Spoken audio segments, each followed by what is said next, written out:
ദൈവ തിരുനാമം മഹത്വപ്പെടട്ടെ.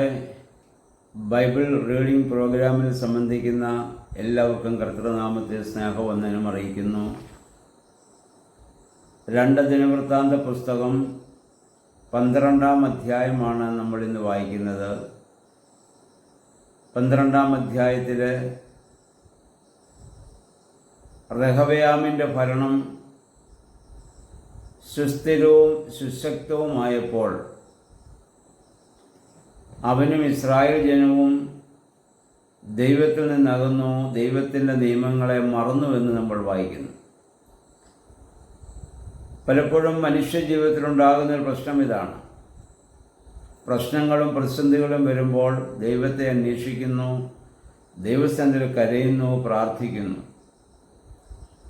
പ്രശ്നം മാറിക്കഴിഞ്ഞ് സ്വസ്ഥമാകുമ്പോൾ ദൈവത്തെ നമ്മൾ മറക്കുന്നു.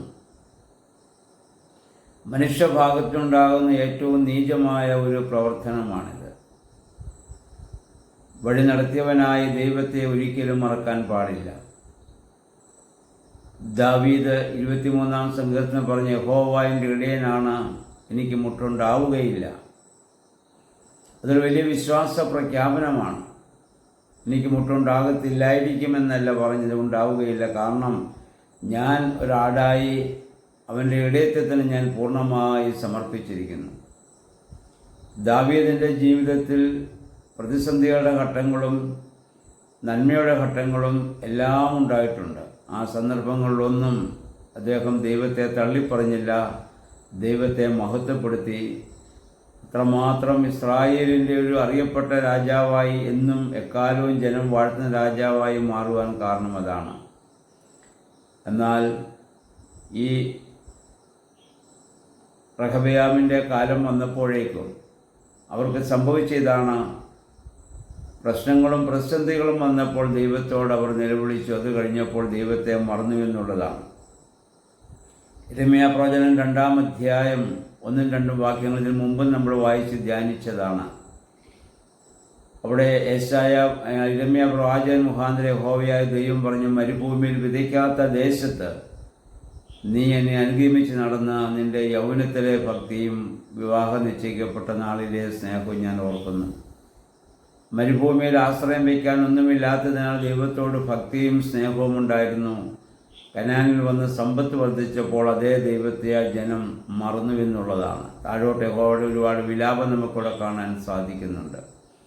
നമ്മുടെ ജീവിതത്തിൽ ഇത് തന്നെയല്ലേ സംഭവിക്കുന്നതെന്ന് നമ്മൾ ചിന്തിക്കേണ്ടതാണ്. അതുകൊണ്ട് ദൈവത്തോടുള്ള ബന്ധം എന്നും കാത്തു സൂക്ഷിക്കുവാൻ നമ്മൾ ബാധ്യസ്ഥരാണ്. അപ്പം അതിൻ്റെ 3-ാം വാക്യം നമ്മൾ വായിക്കുന്നത്, ദൈവത്തോട് അവിശ്വസ്തത കാണിച്ചതിനാൽ യഹോവയായ ദൈവം ഈജിപ്റ്റിനെ രാജാവിനെ ഇവർക്കെതിരാക്കുകയാണ്. അവർ വന്ന് ഇവരെ ആക്രമിക്കുന്നു. അപ്പം അതോട് ചേർന്ന് മറ്റ് ചില ചെറിയ രാജ്യങ്ങളും ഈജിപ്തുകാരോട് ചേർന്ന് റെഹബെയാമിനോട് യുദ്ധത്തിന് വരുന്നതായി നമ്മളിവിടെ വായിക്കുകയാണ്. അപ്പം യെശയ്യാ പ്രവാചകൻ വന്ന് പറഞ്ഞു, എന്തുകൊണ്ടാണ് നിങ്ങൾക്ക് ഇപ്പോൾ ഇങ്ങനെ ഒരു ദുരവസ്ഥ ഉണ്ടാകുന്നത്?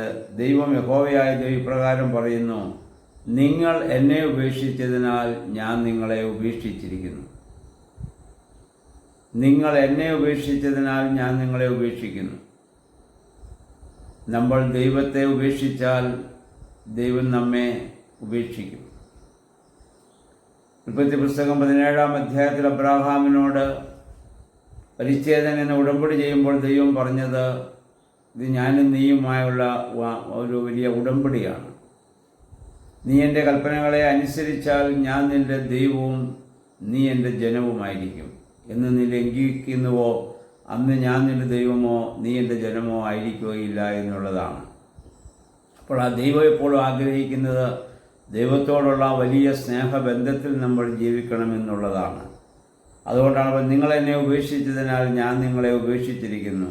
നമ്മൾ 6-ാം വാക്യം നമ്മൾ വായിക്കുന്നു, അപ്പോൾ രാജാവും ഇസ്രായേൽ പ്രഭുക്കന്മാരും എളിമപ്പെട്ടു, കർത്താവ് നീതിമാൻ എന്നവർ ഏറ്റുപറഞ്ഞു. ഇങ്ങനെ ഒരു അറിയിപ്പ് യെശയ്യാ പ്രവാചകൻ മുഖാന്തരം ഉണ്ടായപ്പോൾ പെട്ടെന്ന് അവർക്ക് അനുദപിക്കാനുള്ള ഒരു മനസ്സ് വന്നു. അപ്പോൾ യഹോവ എന്താണ് അവരോട് പറഞ്ഞത്? അവർ സ്വയം താഴ്ത്തിയതിനാൽ ഞാൻ അവരെ നശിപ്പിക്കുകയില്ലെന്ന് യെശയ്യാ പ്രവാചകൻ മുഖാന്തരം ദൈവം അവരോട് അരുളിച്ചെയ്യുകയാണ്. ഇതാണ് ദൈവത്തിൻ്റെ വലിയ സ്വഭാവം. നമ്മൾ എത്രമായ കഠിനമായ പാപം ചെയ്താലും അനുദപിക്കാനൊരു മനസ്സുണ്ടെങ്കിൽ അതെല്ലാം മറന്ന് നമ്മെ സ്നേഹിക്കുവാൻ ദൈവം സന്നദ്ധനാണെന്ന കാര്യം നമ്മളെപ്പോഴും ഓർക്കേണ്ടതാണ്. അതുകൊണ്ടാണ് പറയുന്നത്, നിൻ്റെ പാപം എത്ര കഠിനമായിരുന്നാലും മഞ്ഞുപോലെ അതിനെ ശുദ്ധീകരിക്കാമെന്ന് പ്രവാചകൻ മുഖാന്തരം യഹോവ അരുളി ചെയ്തു. അതുകൊണ്ട് തന്നെയാണ് ദൈവം നമ്മൾ എളിമയോടും താഴ്മയോടും വിനയത്തോടും ജീവിക്കാൻ മാത്രമാണ് ദൈവം ആവശ്യപ്പെടുന്നത്. എന്നിട്ട് 8-ാം വാക്യത്തിൽ നമ്മൾ വായിക്കുന്നു, പക്ഷേ നീ ഈജിപ്തുകാർക്ക് അടിമയാകും. എന്തിനാണെന്ന് ചോദിച്ചാൽ, ഭൂമിയിലെ രാജാവും സ്വർഗീയ രാജാവും തമ്മിലുള്ള വ്യത്യാസം നീ മനസ്സിലാക്കാൻ വേണ്ടി കുറേ നാൾ നീ അടിമത്തിൽ ജീവിക്കേണ്ടി വരും. ഈജിപ്തിലെ ഭൂമിയിലെ രാജാവും സ്വർഗീയ രാജാവും തമ്മിലുള്ള വ്യത്യാസം, ഭൂമിയിലെ രാജാവ് നിന്നെ കഠിനമായി വേദനിപ്പിക്കും, പക്ഷേ സ്വർഗീയ രാജാവ് ഇന്നും നിന്നെ സംരക്ഷിക്കുന്നവനാണ്.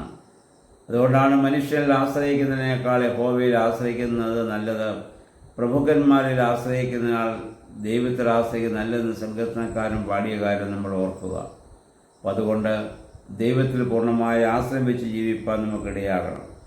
9-ാം വാക്യം മുതൽ നമ്മൾ വായിക്കുന്നു, ഈജിപ്റ്റ് രാജാവ് വന്ന് ഇവരുടെ യെരുശലേം ദേവാലയം അദ്ദേഹം പിടിച്ചെടുക്കുന്നു. യെരുശലേം ദേവാലയത്തിൽ പ്രവേശിക്കുന്നു, അവിടുത്തെ സമ്പത്തുകൾ കൊള്ളയടിക്കുന്നു. സ്വർണം കൊണ്ട് ശലോമോൻ ഉണ്ടാക്കിയതായ പരിചകൾ വരെ അദ്ദേഹം അവിടെ നിന്ന് കൊണ്ടുപോയി. അതിനു പകരം റഹബയാം ഓടുകൊണ്ടുള്ളതായ പരിച ഉണ്ടാക്കേണ്ട ഒരവസ്ഥ വരുന്നു. അവരുടെ അതുവരെ ഉണ്ടായിരുന്ന എല്ലാ സമ്പത്തും അവൻ കൊള്ളയടിച്ചു കൊണ്ടുപോവുകയാണ്. കാരണം ഭൂമിയിലെ രാജാവിൻ്റെ സ്വഭാവം ഇതാണെന്ന് നീ മനസ്സിലാക്കണം. പക്ഷേ യഹോവയായ ദൈവം അങ്ങനെയല്ല. ദൈവം ആത്യന്തികമായ സ്നേഹമാണെന്നുള്ള വലിയ സത്യം അവനെ ഇവിടെ ആക്കാൻ വേണ്ടിയാണ് ഇപ്രകാരം ഒരവസ്ഥ അവർക്ക് ചെയ്തത്. ഇപ്പോൾ രാജാവ് വരുന്നതായ സമയത്ത് ഈ ഓടുകൊണ്ടുള്ളതായ പരിച അങ്ങനെ ഒക്കെ അദ്ദേഹത്തെ കൊണ്ട് സ്വീകരിക്കുക, അതിനുശേഷം അത് കാവൽപ്പുരയിൽ കൊണ്ട് സൂക്ഷിച്ചു വെക്കേണ്ട ഒരു അവസ്ഥ അവർക്ക് വരികയാണ്. അത്രമാത്രം ആ ഇസ്രായേൽ വീണ്ടും ആ ജനം എളിമപ്പെട്ടപ്പോൾ, രാജാവ് എളിമപ്പെട്ടപ്പോൾ പിന്നെന്താ നമ്മൾ വായിക്കുന്നു, ദൈവകോപം ഒഴിഞ്ഞുപോയി എന്നാണ്. ദൈവം അന്നേരം അനുദപിക്കാനൊരു മനസ്സ്, എളിമപ്പെടാനൊരു മനസ്സ് വന്നു. അപ്പോൾ ദൈവകോപം ഒഴിഞ്ഞു പോവുകയാണ്. വീണ്ടും അവന് പ്രാബല്യത്തോടെ നാടുവാഴുന്നൊരു സാഹചര്യം അവൻ്റെ ജീവിതത്തിൽ ഉണ്ടാവുകയാണ്. നമ്മളിങ്ങനെ വായിക്കുന്നു, ഭരണമേൽക്കുമ്പോൾ അവന് 41 വയസ്സായിരുന്നു, 17 വർഷം ഭരിച്ചു എന്ന് വായിക്കുന്നു. 14-ാം വാക്യത്തിൽ നമ്മൾ വായിക്കുന്നു, റഹബയാം വീണ്ടും ഹൃദയപൂർവ്വം അവൻ ഇത് തിന്മ ചെയ്തു. എന്നാണ് ഹൃദയപൂർവ്വം തിന്മ ചെയ്യുക എന്ന് പറഞ്ഞാൽ? മനഃപൂർവമായി തെറ്റ് ചെയ്യുക, പാപം ചെയ്യുക എന്നുള്ളതാണ്. യാദർച്ഛികമായി സാഹചര്യ സമ്മർദ്ദങ്ങൾ കൊണ്ട് നമ്മളിൽ നിന്ന് പാപം ഉണ്ടാകാം. അതൊക്കെ ദൈവം നമ്മളോട് പെട്ടെന്ന് ക്ഷമിക്കും. സാഹചര്യം കൊണ്ട് സംഭവിച്ചു പോയതാണ്. എന്നാൽ ഹൃദയപൂർവ്വം ചെയ്യുമ്പോൾ അത് ദൈവത്തിന് ഏറെ വേദന ഉണ്ടാക്കുന്നതാണ്. നമ്മളും ഒരു മനുഷ്യനോട് യാദർച്ഛിക കോപം വരുമ്പോൾ പറഞ്ഞു പോകാം, നമുക്ക് പല വാക്കുകൾ ചിലപ്പോൾ പറഞ്ഞേക്കാം. പക്ഷെ മനഃപൂർവ്വം നമ്മൾ പറയുമ്പോൾ അത് നമ്മളെ വളരെ വേദനിപ്പിക്കുന്നതായ സംഭവമാണ്.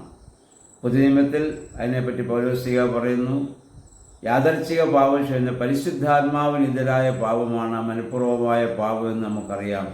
നമ്മൾ നേരത്തെ അതുമായി ബന്ധപ്പെട്ട് ചിന്തിച്ചിട്ടുള്ളതാണല്ലോ.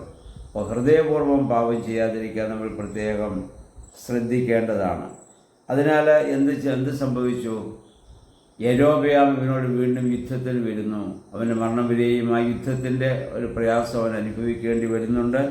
അതിനുശേഷം അവൻ ഇതിൻ്റെ പിതാക്കന്മാരോട് ചേരുന്നു. അവൻ്റെ മകൻ അബിയ ഭരണമേൽക്കുന്നതായി ഈ അധ്യായത്തിൽ നമ്മൾ വായിക്കുകയാണ്. ചുരുക്കത്തിൽ ഈ അധ്യായത്തിൽ നമുക്ക് തരുന്നതായ ഒരു വലിയ ചിന്ത ഇതാണ്: നമ്മൾ ദൈവത്തോട് ചേർന്ന് നിന്നാൽ ദൈവം നമുക്കെന്നും സംരക്ഷകനായിരിക്കും. ദൈവത്തെ നമ്മൾ ഉപേക്ഷിക്കുമ്പോൾ ദൈവം നമ്മളെ ഉപേക്ഷിക്കാൻ ബാധ്യസ്ഥനാകും. അപ്രകാരം അനുഭവം നമ്മുടെ ജീവിതത്തിലുണ്ടാകാതെ നമുക്ക് ജന്മം നൽകി നമ്മളെ സ്നേഹിച്ച് ഇത്രത്തോളം വഴി നടത്തിയ ദൈവത്തിന് പൂർണ്ണമായി സമർപ്പിതമായി ജീവിക്കുവാൻ നമ്മുടെ പ്രാർത്ഥനകളും ആരാധനകളും നമ്മെ സഹായിക്കട്ടെ. ദൈവമേ, പരിശുദ്ധാത്മാവേ, അതിന് ഞങ്ങളെ ബലപ്പെടുത്തണമെന്ന് പ്രാർത്ഥിക്കാം. സർവശക്തനായ ദൈവത്തിന് നമ്മളെ എല്ലാവരെയും സഹായിക്കുമാറാകട്ടെ.